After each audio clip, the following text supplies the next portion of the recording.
What's up gamers, DreamcastGuy here, and we just got done with a very unconventional Nintendo Direct for E3 2018. It was basically all focusing on one game, which was Super Smash Bros. Ultimate. Yes, that's right, we finally have an official name, an official release date, and a big chunk of the roster being revealed for this upcoming fighter, but wow! They didn't just do that, they really went deep, showing off new tactics, the thousands of changes they make, and even revealing different stages. But before we get into that, I want to try and talk about some of the smaller reveals they did first, because this was mostly just basically a Smash Bros. Direct, but they did open up by showing us that there are going to be a lot of ports coming to the Nintendo Switch. Now, I know sometimes people are like, oh man, I'm so sick of this, but I feel like they did this in a good way by just basically showing games that 100% need to be on Switch. Like, for example, we're getting Dragon Ball FighterZ. Okay, so everybody's been wanting that forever, so that's confirmed, but there's also stuff like, we're getting a new Overcooked, they're bringing over some nice indie games like, what was it, Black Queen, and we're getting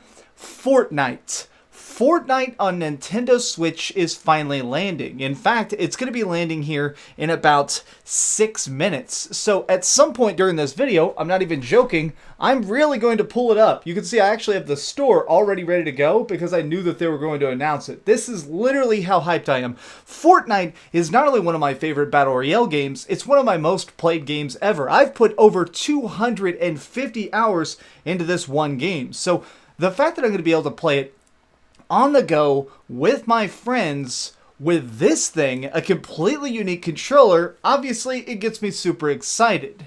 Something else they did though is they actually randomly revealed that there is going to be a new Mario Party. Now, I know some of us were expecting this in some capacity, but what it is quite different than I really would have thought it was going to be, which is that it seems like it's much more based on the odder parts of this console. For example, we see someone riding a horse in there and they're actually having to wiggle the remote, or having to see different targets and aim and shoot. So it seems like it's going to be based a lot around movement controls, but the weirdest thing is it appears as if there are separate mini games that are going to, if you want, take multiple switches to play. So we saw those patents a while back that there would be something along the lines of a multi-switch capability. So what they showed in this is at one point somebody set down their Nintendo Switch on a table and somebody else set a separate switch over here perpendicular to it. On the screen there were separate Mario pipes, so they're trying to basically trick the other person into, I guess, falling off the table, so to speak. This is a very big departure as to what we typically think of Mario Party, which is just a straightforward digital board game with some really simple, quirky mini games. It seems like they're trying to lean a little bit heavier into the gimmicky side of stuff. I'm still not sure how I feel about that overall because, well, I've kind of liked the Mario parties that are the most straightforward, like Mario Party 6, that had nice traps and stuff, but I'm certainly going to be playing it because that is so intriguing. Okay, so let me look at my giant list of stuff here, because really they talked about so much that it's hard to just really cover all of it in one breath, but I have to say, what I feel like actually caught me the most off guard, and really made me the most happy the second I saw it, was Fire Emblem. So we knew that this was coming, they actually talked about it specifically, but finally seeing the gameplay gets me so, it actually makes me relieved. I was a little bit worried that they would try and change up the Fire Emblem formula to make it, I don't know, I was afraid that they were going to do some major difference, but they didn't. It's just the same miraculous turn-based combat we always wanted, but some additional things look like they were thrown in. In the trailer at one point we actually see them having what looks like units attacking each other in squads, so you can not just team up in 2s and 3s, but maybe possibly have groups of 5 attacking another group of 5. Now, we don't know if that's going to be like a separate map type or maybe a separate game mode, but either way, that seems really cool, and something that's going to make it almost have that Advanced Wars feel to it while still being Fire Emblem. Okay, we've talked about everything else, it's time to get into Super Smash Bros., which we now know is Super Smash Bros. Ultimate.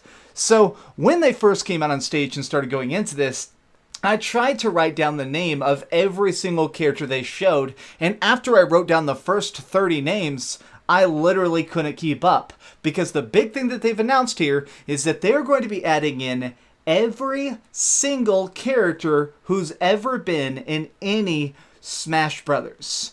Any of them, including DLC. So that's why the motto of the game is literally just going to be, everyone is here. Now, that's pretty cool, but let's face it, some of these characters had some balance issues. They needed some tweaks to make them all fight fair. So they've said specifically during this that that's done. They tried to not only change certain characters, but overhaul certain movesets to make it where final smashes are a lot more instant, the overall flow of combat is a lot more smooth, and certain people have had new skills just added in. Like, something they showed specifically is, when you're playing as Link, he's now going to have the tunic from Breath of the Wild. When you throw a bomb, they no longer instantly detonate. Instead, it is the remote bombs from Breath of the Wild, which means that you can basically place them as like remote landmines on the map to try and trick people into going into them.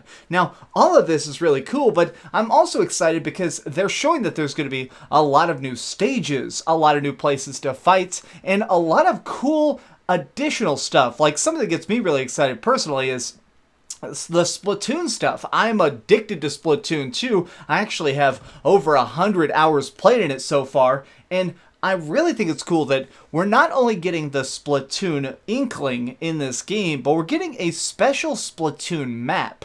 Basically, the singers that are in the Splatoon games who like to do their little concerts are going to be in the background of their own special course, and as they do their dance, the camera slowly zooms in on them, and when it gets fully zoomed in, it makes it where the map itself is actually smaller, making it easier to smash people off of it. Now, I think this may be an assist trophy, but all of these sound like some really good extra mechanics, stuff to try and change up the overall flow of how the game plays itself. Because I've always liked Super Smash Brothers, but I felt like it needed something. So I feel like what ends up happening with every Super Smash Brothers is the roster is either kind of small, but they're really refined, or the roster was bigger and there'd be a couple characters that were just downright broken.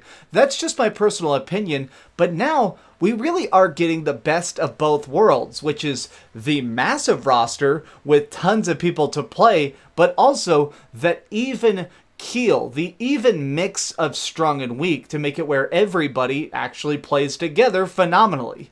And something else, at the end of this, they revealed an all-new fighter, which is really cool. We are finally going to be getting Ripley, the main villain of Samus, which is basically a big scaly dragon. So really, I have to say that this press conference was really good because I feel like it just managed to come out and say, yes, you should be happy you have a Nintendo Switch.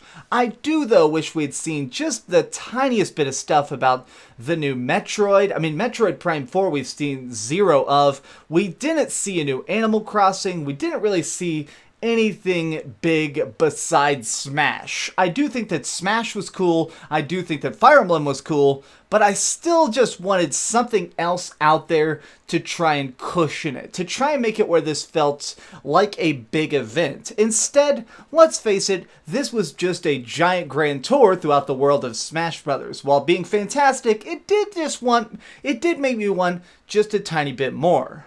Okay, so now that I've given all my thoughts on what they showed off, let's give them a big score. I'm going to be giving the Nintendo Switch E3 Direct a 8.5 out of 10. They took a tactic that I feel like was smart, which is instead of bombarding us with pointless trailers just one after another, they slowed it down, they focused on particular projects that we were curious about, and gave us good truckloads of information on it. But what are your thoughts? Did you enjoy this Nintendo Direct, and what was the game they showed that really blew your mind the most? And was there anything that happened that you just downright hated? Let me know in the comments down below. If you enjoyed this video, please give it a like, share with your friends, and subscribe if you haven't already. But do me the biggest favor of all and keep dreaming. Okay, let's see here. I'm going to go ahead and pull this up. I would like to install Fortnite. Alright, I'm going to make a video about this now.